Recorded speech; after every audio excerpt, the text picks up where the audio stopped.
Good morning from me and welcome everyone. I thought it's been a while since we did news. As you can see, it's 11:30 and 14 degrees. We're a few days from summer and it's still a bit cold. We had a few warm days, but it's been on and off rain, storms. But not bad in Melbourne compared to the north. So just making a coffee and I'll be back in 2 seconds.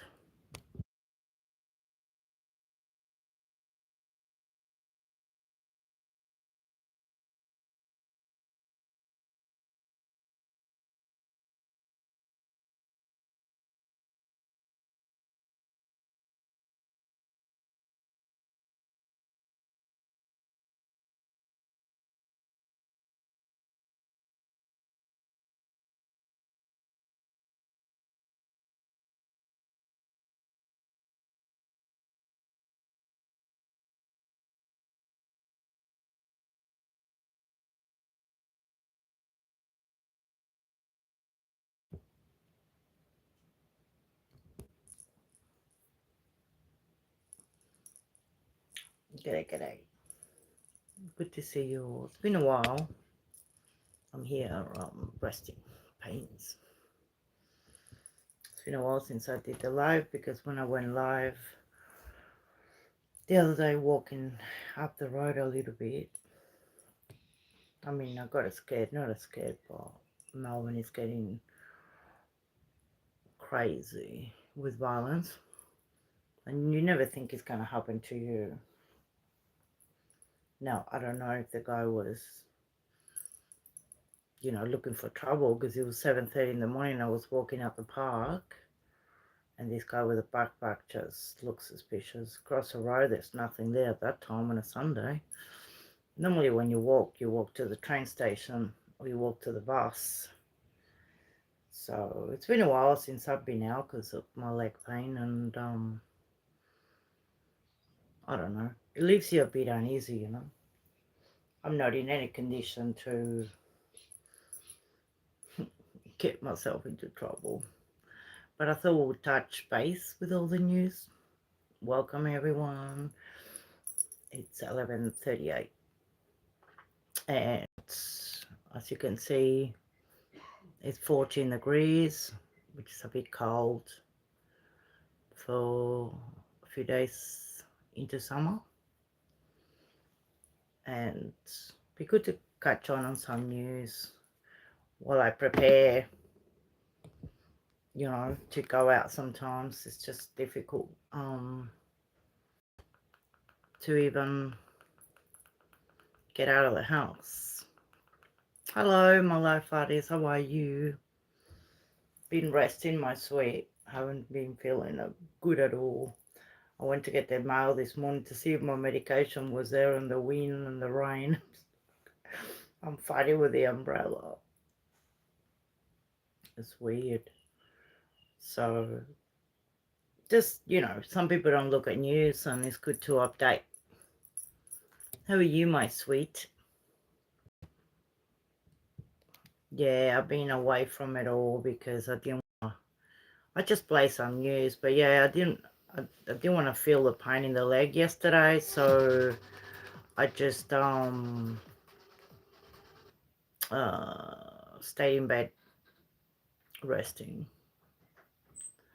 Yeah, I just didn't want to feel it, so Young father has died from a gunshot wound in an Altona North backyard after a mysterious incident. This happened yesterday, so there was no sign of a struggle. I don't know why the volume's not playing, but yeah. Here we go. Drama. Good evening. A young father has died from a gunshot wound in an Altona North backyard after a mysterious incident that's left police baffled. There was no sign of a struggle or a confrontation, with investigators describing it as a possible case of misadventure. The pain is visible, so too the heartache of a family grieving a son, a brother and a father. Ibi Hamid was 26, married with a young daughter. Just after 3:30 this morning, he was found dead with a gunshot wound. Very upset for them, especially the little one. She's about 2 now. She's going to be raised without a father, not knowing her dad. Ibi lived in Werribee but died here in Altona North at the home of his wife's grandmother. Neighbours reported hearing a single gunshot. Police believe it may have been misadventure. Yeah, it's awful. Like, nobody wants that to happen, especially on the doorstep. To hear that's happened so close, it is a little bit disturbing. All day, officers guarded the home as forensics focused on the backyard, also marking a Commodore with no plates parked in the driveway, leaving detectives to figure out how Ibi's death occurred and why. He's always been a loving, caring boy, never had issues, never heard anything bad about him. Ibi's wife stays at the home to look after her elderly grandmother. It's a tragedy that's devastated the tight-knit family and left them with more questions than answers. Answers they may never get. They were raised on faith as well, so for something like this to happen, it's a big shock. Jordan Quinn, 7 News. So yeah, that happened yesterday, and this also. Good afternoon. First at 4, an 80-year-old man has been slashed with a knife in an armed hold-up by an accused teen thug. The 16-year-old was allegedly after the elderly man's wallet, but he refused to give in. Jordan Quinn has the latest. Good afternoon. An 80-year-old man on a Sunday walk has been left with a slash wound after he was set upon allegedly by an armed 16-year-old boy who tried to steal his wallet. It unfolded around 2 p.m. yesterday when the elderly man was randomly approached by the 16-year-old boy. The teen is accused of then pulling out a knife, and when the 80-year-old refused to hand over his wallet, that's when he was allegedly slashed on the arm. No one should be attacked. No one should go there about their every day just trying to catch public transport, catch a train, and face a knife being put into their face. Well, good for him. I gather the reason that he got attacked was because he didn't give in, so I admire his courage. The 80-year-old was taken to an urgent care clinic to receive stitches. The teen took off, but police tracked him down, arresting him up the road. He's now been charged with a raft of offences, including attempted armed robbery and assault. Coming up in the news at 6, we have exclusive detail of what this 16-year-old boy did in the moments after the alleged attack. Yeah, he went just walking around, you know. This is crazy. This is all around the area, you know. Discover a simple yet brilliant hack to cool down your... Sorry. Welcome everyone, and we're doing Melbourne News at the moment. It's weird when kids go out. They say goodbye, Mom. It's like, give you a big hug. That should never happen. Crimes involving tripled over the past 4 years, but even a senior minister has called the idea of teens dropping off machetes naive. A 21-year-old is the latest to fall victim, chasing off armed intruders who walked into his kitchen. Sorry, the thing with this is they did like a machete amnesty, and they've got boxes where you can just drop machetes off, and they're not, you know, it's not working. There's even more crime around Melbourne. To fall victim, chasing off armed intruders who walked into his kitchen. Selena Zhang reports. Aaron Tao had only left his door open for a few seconds when he was suddenly confronted by 3 intruders who police say were carrying a machete. They said, "Where are the keys?" And they used one of the men used their arm to swipe all the things off the kitchen counter onto the floor. What happened to the 21-year-old barely scratches the surface of machete crime across Melbourne. Yesterday, 3 teens were arrested, accused of using the weapon to carjack a rideshare driver. Since 2021, there's been a nearly 8-fold increase in the number of machete incidents involving young people. Most of these were aggravated robberies, followed by serious assaults, burglaries and car thefts. The data was collected before the government's machete ban and bins were introduced. I'm not so naive as to think that young offenders are handing in their machetes.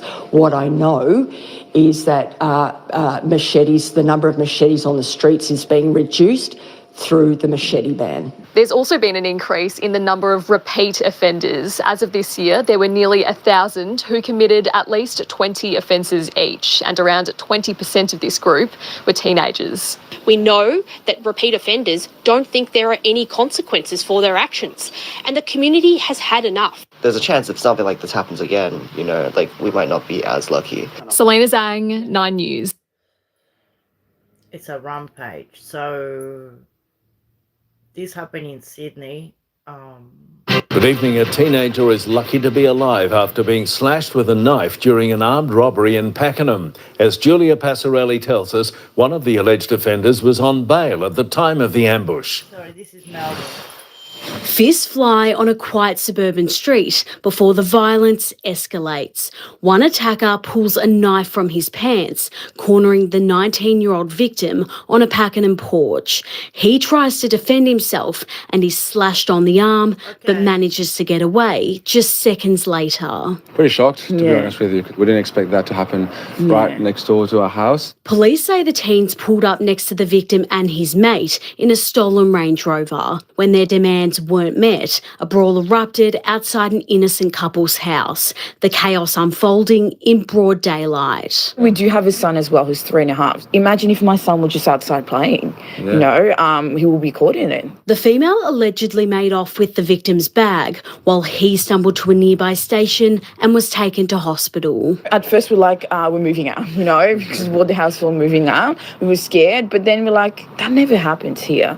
It's really quiet. The alleged 14-year-old attacker was on bail at the time of this armed robbery. He has been remanded in custody while a 16-year-old boy and girl have been charged and released back into the community. It needs to be more penalised for what they're doing because they're not scared. Julia Passarelli, 9 News. Yeah, they're not getting penalised, that's for sure. It's horrible what happened in Sydney to the little boy. But yeah, this is the other part of the guy that got, the 8-year-old that got attacked. I mean, you just gone for a walk, and the politicians are a joke. Good evening. An 80-year-old Lilydale man has been slashed with a knife in an armed hold-up by an accused. So this one shows the moments after what the guy did after the guy got accused teenage thug. The 16-year-old was allegedly after the elderly man's wallet, but the victim refused to give in. We can't show you his face, but this 16-year-old boy is smoking a cigarette just moments after he allegedly slashed an 80-year-old man out on a Sunday walk. I was surprised. It's like Lilydale's a pretty nice, quiet place. Police say the teen was riding a scooter when he approached the elderly man near Lilydale Station around 2 p.m. yesterday. The boy allegedly pulled out a knife, demanding the 80-year-old's wallet. He refused. The teen responded with violence. I gather the reason that he got attacked was... Yeah, the thing is, it's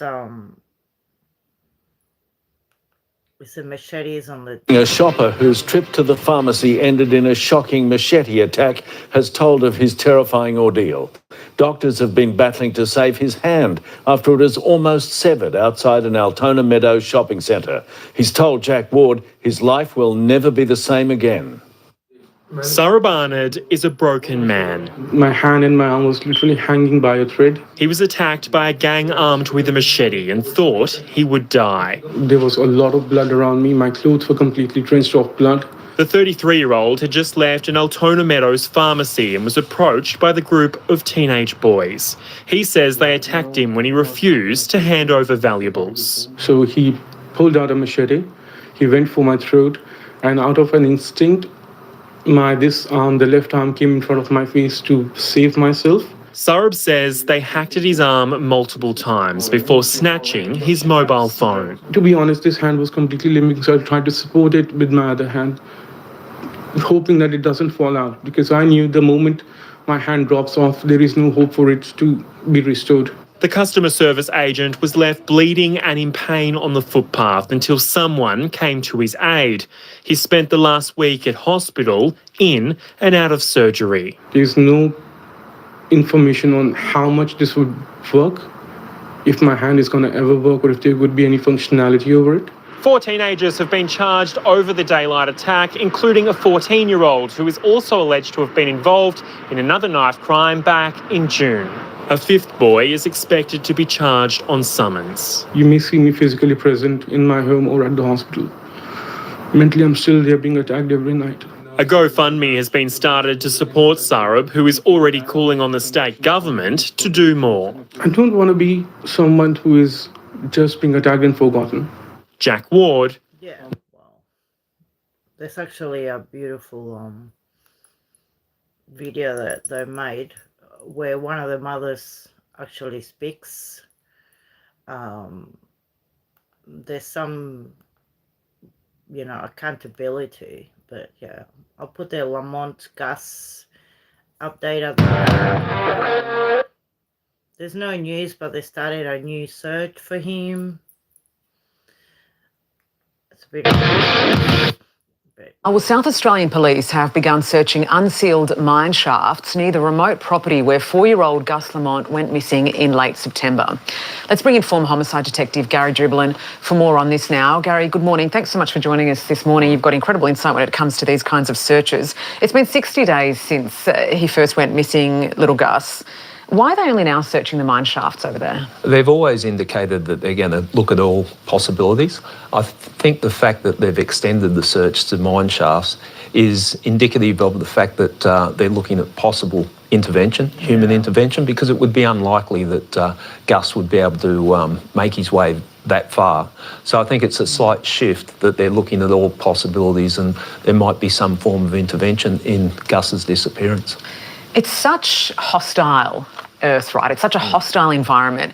What is it in particular that mystifies police so dramatically with this particular case? Is it the environment? The environment is a contributor, but I think the fact that they haven't got any evidence at this stage, and that's why they're broadening the search. So they're looking for any possibility of obtaining some information that might give them an idea on what happened to Gus. It's been 60 days. How much closer are you to any kind of evidence, any kind of answers? This is the grind part of an investigation where police will be reviewing the information they've got, analysing what they've got and looking at other possibilities. So it's a tough time, I would suggest, 60 days in. Yeah, this search will take 3 days in this particular part of the area. Where do they go next? I think they would look back at all the information they've got and explore all opportunities, but the fact that they're searching so far away from where Gus first disappeared suggests to me they're looking at possible intervention. Yeah, all right, Gary, thanks so much for joining us this morning. Let's hope they get some answers soon, especially that the family's not even talking, So this is another attack in Melbourne. Good evening. A young disabled man is too scared to return to his Heidelberg home after it was ransacked by machete-wielding thugs. The break-in was one of 4 in the city's northeast overnight. Julia Passarelli reports. Using machetes to smash a bedroom window, clearing the broken glass before climbing inside. This mess left behind after the masked thugs ransacked the Heidelberg West home of a 23-year-old man living with a disability. He's terrified, he's shaken, he can't sleep. He keeps crying, he keeps shaking. This is not acceptable in our community. Her son luckily wasn't home during the early morning attack. He moved and he didn't have to witness the machetes in his face or anything more horrific. The victim's family believe the gang were after expensive clothes and shoes, one offender captured with a full bag before he tried to get rid of the evidence. The resident says this is the 4th time in 3 weeks windows on his home have been smashed. He's lived here for a year and a half and is now too scared to ever return. He wasn't the only one targeted overnight. In separate incidents in Viewbank, 2 17-year-old boys allegedly tried to break into 3 homes but were disturbed by the residents and arrested shortly after. We're not feeling safe and we just hope that authorities will take this thing seriously and make Melbourne safe. These youth just need to stop doing this to innocent, vulnerable people. Julia Passarelli, 9 News. Shocking, you know. It's like being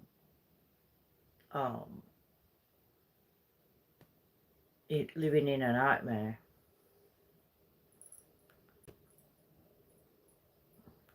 There was crazy weather conditions up in Queensland. They had not a cyclone, but they reckon that the winds were like a cyclone, you know. New South Wales is part of southeast Queensland as well.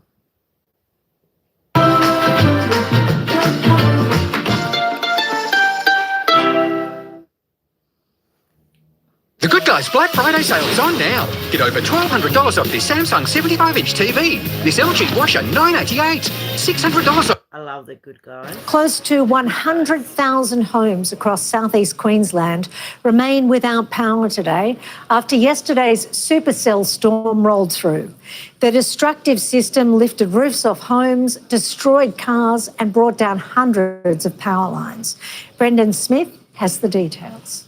I'm here on Bribie Island, one of the worst hit areas across the region. Alan Bruce's Holden Captiva come as intense winds up to 135 kilometres tore down trees. It was scary, actually. It was. I've been in cyclones overseas, but there was nothing like this. This was incredible, absolutely incredible. It went one way, went north, and turned around and came back again, and then went north again, and the wind was just incredible. The storm brought down power lines and hammered cars with hail, some stones measuring up to 14 centimetres in diameter. Some residents likened it to a cyclone. Yesterday afternoon, it was like I thought the roof was going to lift off. It was like a freight train noise coming through. And then when I looked out the back, the trees were horizontal, and that's it. They just started snapping, and I thought, uh-oh. Power remains cut to almost 100,000 homes and businesses across southeast Queensland, following yesterday's peak of 162,000. As of this morning, there were more than 800 power lines down, with Energex counting more than 880,000 lightning strikes during the storm. It's estimated it will take at least until Wednesday night to reconnect everyone who has lost electricity, but that's only if there's no further damage. It's worse than the cyclone. I didn't actually expect it. Like last night I got home from the coast and I didn't expect it. I thought it was just a storm coming through, and then, it's a nightmare.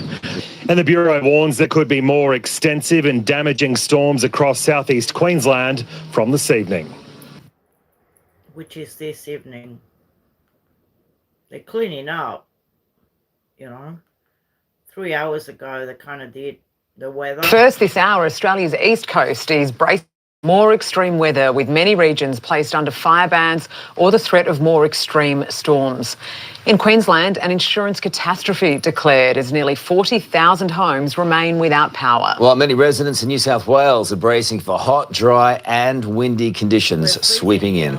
We have team coverage for you this morning. Let's go first to Today Queensland reporter Mia Glover, who joins us from the Gold Coast. Mia, more storms on the way there. Morning to you, Carl and Sarah. Yeah, just when you thought that we needed a break, well, we're not going to get one. We are expecting more storms later this afternoon and into the evening. Much of what we saw last night here on the Gold Coast. They came barrelling through those storms at about 9:30, 10 o'clock. And it was a